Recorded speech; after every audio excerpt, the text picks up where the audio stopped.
Sita et le cerf.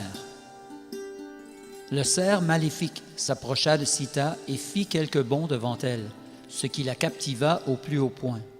Elle tomba sous son charme.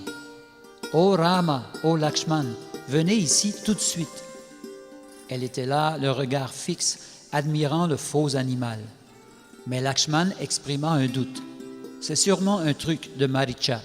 Ce Rakshasa est passé maître dans l'art de prendre des formes d'animaux pour attaquer les rois qui viennent chasser dans la forêt. » Lakshman avait à peine terminé de parler que Sita l'interrompit en s'adressant à son époux. « Ô Rama, capture ce magnifique cerf, je t'en prie. Il me tiendra compagnie et me fera oublier cette morne existence dans la forêt. Je l'amènerai avec moi quand nous retournerons à Ayodhya. Bharat et nos mères vont sûrement l'adorer. Je t'en supplie, Rama, je suis envoûté par cet animal.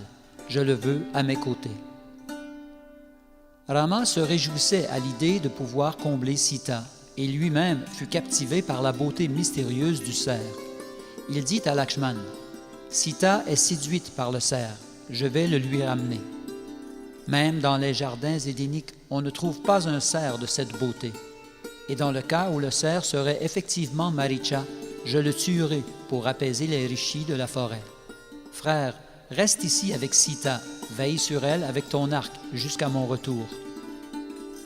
Rama prit une épée, un arc et 2 carquois, tandis que Maricha en profitait pour disparaître de sa vue. Comme Rama entrait dans la forêt, le cerf réapparut, courant çà et là, regardant derrière lui. Il s'approchait parfois de Rama, comme pour lui faciliter la tâche de le capturer, mais il disparaissait au moment crucial. C'est ainsi que Maricha conduisit Rama loin de sa chaumière. Les mouvements inattendus de l'animal déroutèrent Rama et le frustrèrent. Il se reposa sous un arbre pour reprendre des forces et le cerf réapparut. Or, comme Rama se levait pour le capturer, le cerf devint mystérieusement invisible.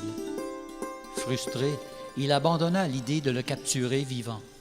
Lorsqu'il revit le cerf après un moment, il posa sur son arc une des flèches de feu de Brahma et la lança vers le cerf, qui tenta de l'esquiver en sautant dans les airs, mais il fut atteint droit au cœur. En tombant au sol mortellement blessé, Maricha reprit sa forme originelle de Rakshasa. Puis, se souvenant in extremis de la consigne de Ravana, il lança un grand cri de détresse en imitant la voix de Rama. « Ô Sita, ô Lakshman,